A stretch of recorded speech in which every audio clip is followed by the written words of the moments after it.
Welcome to New Perspectives on RVN Television. I'm your host, Barry Lefkowitz. We've been doing a series of shows on healthcare and the importance of patients and being properly educated and provided with appropriate care for their medical condition.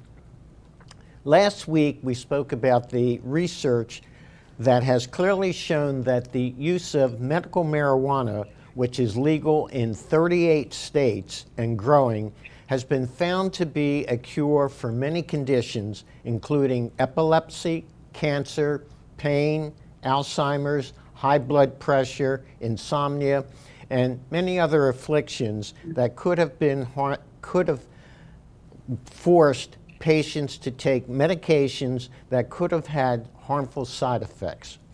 It is a contradiction that modern medicine, with all of its technology and medications, we as a nation are sicker and less healthy.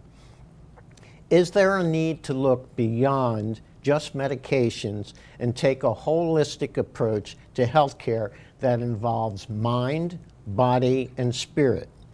To help us understand changes that are taking place in healthcare, the important role that nurses are beginning to play in the proper administration of care for patient needs, and the concept of holistic medicine, is my guest today, Elizabeth Mack, who is the founder of Holistic Caring and treasurer of the American Cannabis Nursing Association. Elizabeth, it's my pleasure to have you on the show today. Could you kind of share with the audience your background? Oh, thank you. Thank you so much, Barry. It's a pleasure to be here, and I'm honored to appear on your show. I've been a nurse, a registered nurse for the past 34 years, Bachelor of Science in Nursing, Bachelor of Arts in Psychology, and I spent my first 10 years inside hospitals from 86 to 96. At 96, I finished my MBA in Healthcare Administration and spent the next 20 years inside insurance companies. And my last career post was the sales manager for Anthem Blue Cross for the County of San Diego. And I steered all of the employee benefit programs. So medical, dental, life, vision, work comp, et cetera, and managed the broker distribution of health insurance plans through California and San Diego. Super. Obviously, you come here with a lot of working knowledge from multiple areas. I'm curious, in 2014, you became a dedicated advocate for the use of medical marijuana. Can you explain to us why? Well, so when I was running sales for Anthem, at the end of 2014, I had a bicycle accident. I crashed my bike down on Harbor Drive in San Diego, and I needed surgery. So I went out on leave to have surgery, and while I was out, I was introduced to CBD through a topical massage at my chiropractor's office. Then the next thing you know, this woman who was doing the medical massages also gave me some CBD to take internally. I had some capsules that were flash-dried CBD, and I started to take those, and almost right away, I felt better. I felt less inflamed. I felt like I could start moving, and I knew I didn't need so much of the pain pills or the other things that I was taking. It was something that was eye-opening to me because, as much as I loved what I was doing, I wanted something different. I wasn't necessarily taking care of my soul anymore in what I was doing with employee benefits, and Obamacare was quite cumbersome, and everybody was mad at me, right? So, we were implementing healthcare reform, and it was just a mess. And when I started to feel better, not only was I able to help my shoulder heal from the inflammation, but as I started to have a cumulative effect from CBD, I started to realize that I was healing from the anxiety and some of the depression I had. I was widowed a couple of years before that, and I was going through a lot. So I had gabapentin, I had Zoloft, I have Buspar for anxiety, I had trazodone, I had Motrin and Flexeril and oxycodone for my shoulder. I had migraines that I had for since I was a teenager, and I was taking Furanol and Emitrex for that. I had insomnia where I had some Xanax and Ativan, and years of asthma since I was probably 7 years old. I was having exercise-induced asthma, and over that period of a year that I started increasing my CBD, all of these medications fell away. And that's why I said, this is incredible. And I went to a conference in Denver once I got into the cannabis industry in 2015, and it was called Women Grow. And I saw people are making medicines, people are selling medicines, but nobody's interpreting how to use them clinically for patients. And I said, that's what I want to do. So I founded Holistic Caring at the start of 2016 to really serve the patients and have a dedicated practice in San Diego, where I was meeting with patients. And of course, I intersected with physicians. I started working with a palliative care physician. He made me part of his practice of integrative MD care. And so, where patients were taking a lot of opiates and having end-of-life pain and hospice and palliative care issues, or dementias or Parkinson's, neuropathies, MS, all of these things, I was able to experiment with patients, bringing them medicines that I could get at dispensaries and integrate that into their treatment plan, working with the physicians to start to eliminate other pharmaceuticals and giving them better quality of life. And I said, this is what I'm going to do the rest of my life, because it was a game changer. So that's how I got into it and what I started doing with Holistic Caring. Well, obviously, I'd like to have you help us understand what holistic medicine is and what you do through Holistic Caring. But I did want to ask you a key question here, and I know we've talked about this before. You gave a whole litany of medications that you were taking, and obviously, being a nurse and everything, did you find one that some of the medicines contradicted the other medicines that you were taking? Because I know that we've learned through doing this whole series on healthcare that is in fact a serious problem. And then the second part is, do you see a pushback from the pharmaceutical companies as someone like yourself, who's become such a strong advocate, is leading the way in terms of moving away from all these crazy medications? Well, when we think of healthcare, we really have to talk about sick care, because none of these pills and procedures are making people any better. And, speaking about interactions and polypharmacy and some of the side effects that are causing more side effects and then more drugs to treat those side effects, that is the problem in medicine. And there's not enough accountability of providers really saying, I am going to case manage you down to the nth degree, where we're going to make sure that you're not having concurrent side effects from these pharmaceuticals, that we're just stoking the problem instead of solving it. But there's really no one doing that. I mean, if for senior care, the ones that are lucky enough to have a good gerontologist, they're looking at all of these medications and saying what's truly needed and what other kinds of treatment modalities can we integrate.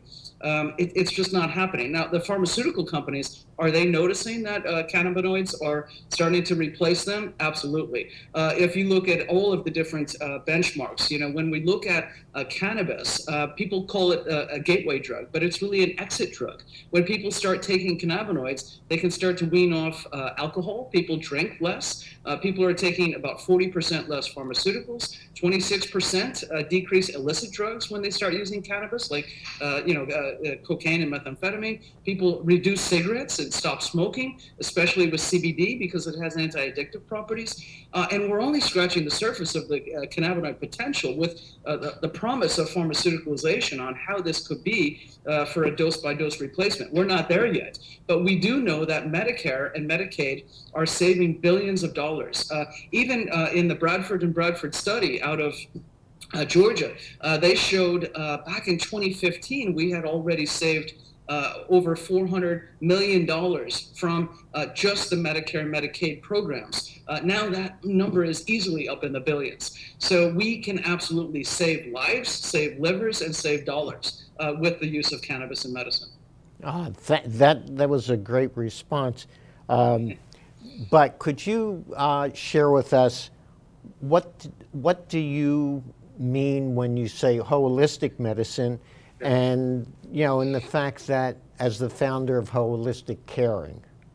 Well, what I discovered is that cannabis, for me, when I started taking CBD and started walking away from those pharmaceuticals, I was in the model of pills and procedures. I wanted surgery to make me feel better. I've had 3 surgeries on the shoulder.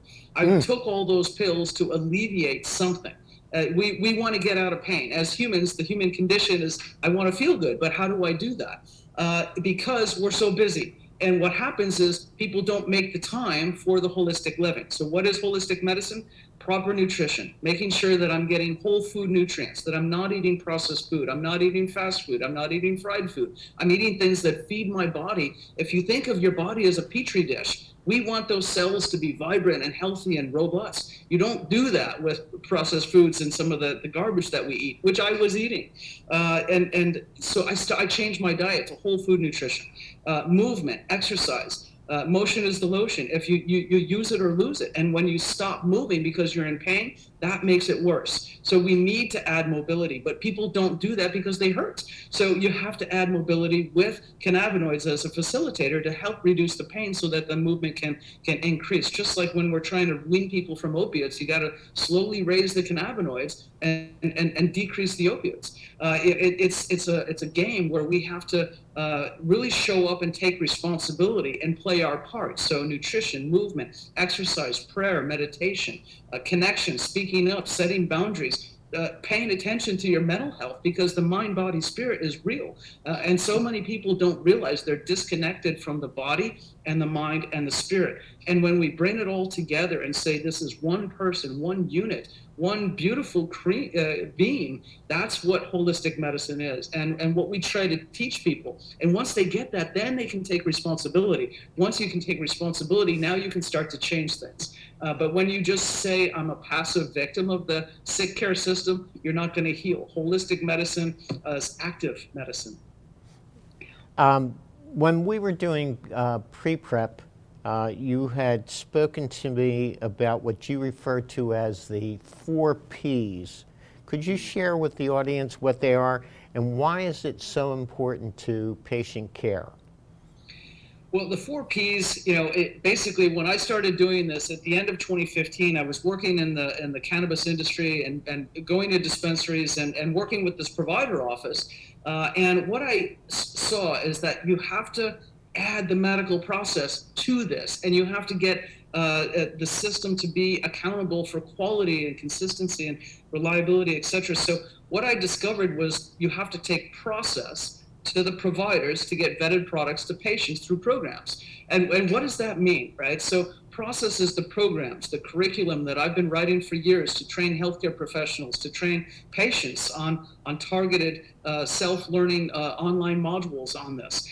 So we train the providers, and this is all license holders, not just doctors or nurses, but chiropractors, acupuncturists, naturopaths, osteopaths. All people that face a patient as a practitioner need to have a working knowledge of the endocannabinoid system and how this works as a medicine. To get vetted products, what is vetted products? I want to see certificates of analysis. I want to see that these medicines are vetted for potency, purity, that there's no contaminants, and that they're going to do what they say they're going to do, which means whole plant, full spectrum medicines, not just some of these isolates that are cheap and sold at the gas station. That's not CBD. And get those to patients, those wanting medicine with cannabis, and not just a recreational experience, not just a way to have an enjoyable afternoon and improve their dance moves, but to truly heal with root cause healing. And so, the 4 Ps, taking the process to train those providers to get the vetted products to patients and giving those patients programs and a support system, that's what the 4 Ps are. And that's what this is missing in the cannabis industry and what I call the medical door. So, it's really important that patients, when we think about the origination of this industry, it was founded by patients. If we go back to 1996, when Prop 215 was passed in California, that ushered in the medical marijuana programs in all of these states. And it was the patients who said, I can't eat. I need cannabis to help me keep food down, to help me have a life. And that's why we have to focus on the patients and how important this needs to be. And so I'm building this cannabis HMO that puts all the stakeholders at the table and trains them with responsible medicine and guidance, and a system that unites it all together. Super. We have to do that thing known as a commercial break. So please stay with us, because Elizabeth has some phenomenal and interesting information that is really critical to your well-being and healthcare. So stick with us. We'll be right back.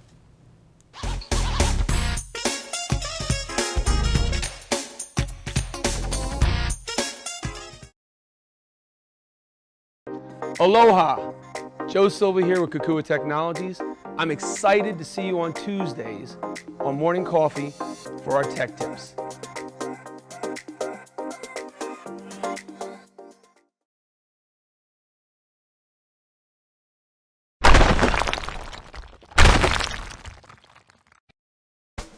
Let's face it, lawyers get a bad rap.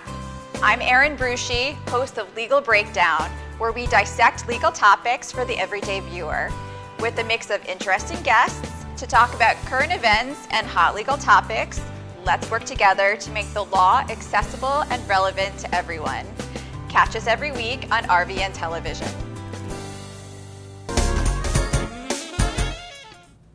Welcome back to New Perspectives on RVN Television.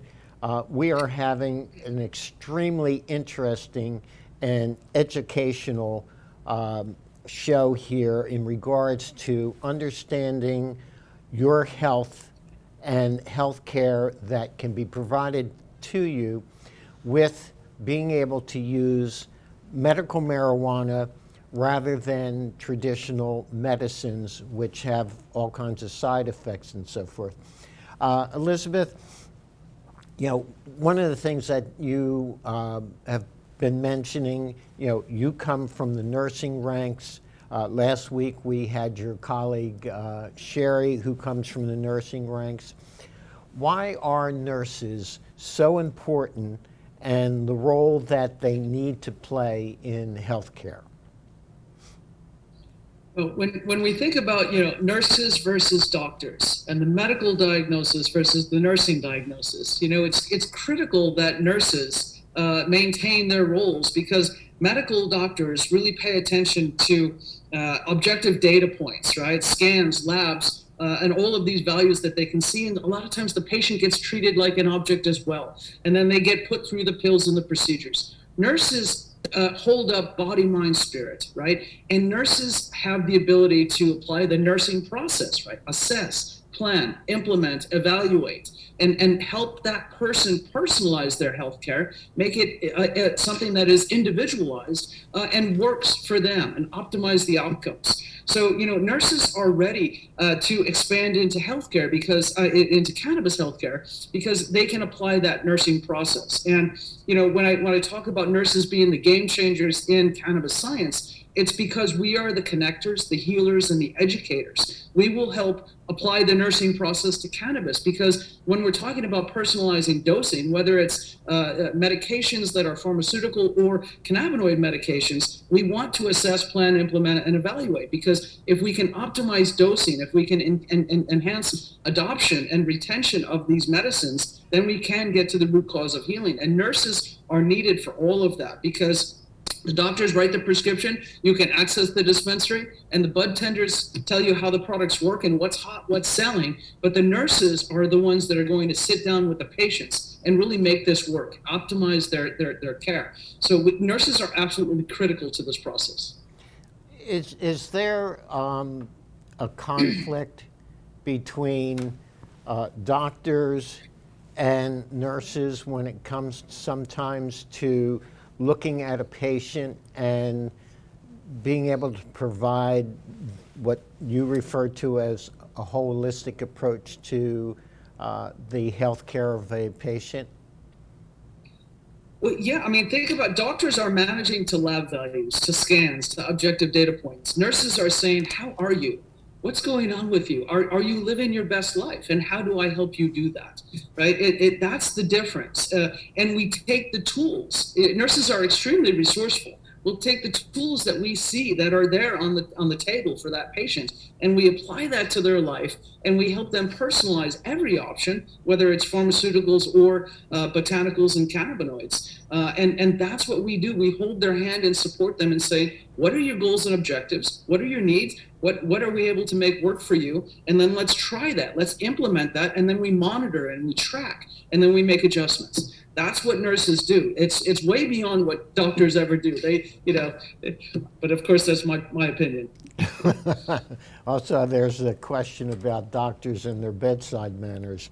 Now, you have taken on a major responsibility. You're treasurer of the American Cannabis Nurses Association, which presently has 1,400 members.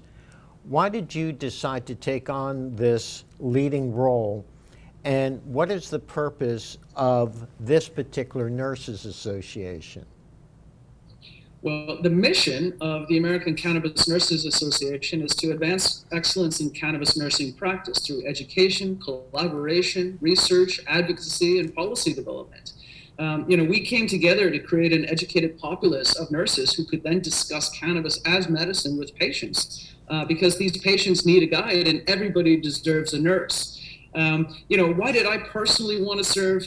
My MBA is in healthcare administration. I'm a systems builder. I want to fix things. I want to attack policy. I've always been that person that's going to step up and be that connector, be that leader in healthcare and insurance and benefits administration. And now I'm just doing that with cannabinoid therapeutics, and making sure that nurses have the ability to understand cannabis and start to look at it, destigmatize it, look at it as something that can be a holistic modality for patients, and then start to apply that wherever they are. So ACNA wants to reach nurses wherever they are in America, and say, come our way and work with patients. Learn this. Now, there is an American Nurses Association which has, based on our conversations, 3.8 million nurses, which I understand at the end of 2022, the numbers are going to become a lot less because nurses are in wholesale numbers leaving the practice. But what impact do you want to be able to have on the American Nurses Association in terms of the American Cannabis Nurses Association? Well, we would like to tell, ANA, please join us. All of your members, please listen to us at ACNA with an open heart and an open mind. Cannabis has been stigmatized for almost 100 years. This used to be a healing plant used widely in medicine, prescribed in pharmacies by doctors with extracts at the turn of the century in the 1900s by Eli Lilly and etc. All of those big pharmaceutical companies we recognize today. So this has always been a medicine. And so we want the ANA to be able to join us and help us get cannabis therapeutics as a subspecialty of nursing. Just like psychiatric care, cardiac intensive care, and some of the other diabetic educators. We want cannabis educators to be right at the same table with all of these, because it again addresses whole person care. And so all nurses need to know about this. And of course, the National Council for State Board of Nursing in 2018 issued their mandate that all nurses have a working knowledge of the endocannabinoid system. There's 6 principles of nursing practice that we can circulate to your audience, that people can look at this PDF of really what we are starting in nursing, in integrating therapeutics of cannabis into mainstream nursing. It's going to take a while, but that's why I signed up to help lead the charge. And a good charge you have been leading. One of the things that you had shared with me when we were doing our pre-prep is that you want to be able to actually help educate insurance companies. Why, pray tell? Well, remember I spent 20 years in insurance companies, first in clinical operations, general operations, and then sales. And insurance companies, what they have always said is that we finance Americans' health care, right? So they pay for what we need to use to heal and manage our symptoms. We need benefits for cannabinoids. We need benefits for tinctures. It's probably an anathema to think about policymakers, paying for somebody to smoke a joint. But what about tinctures, extracts?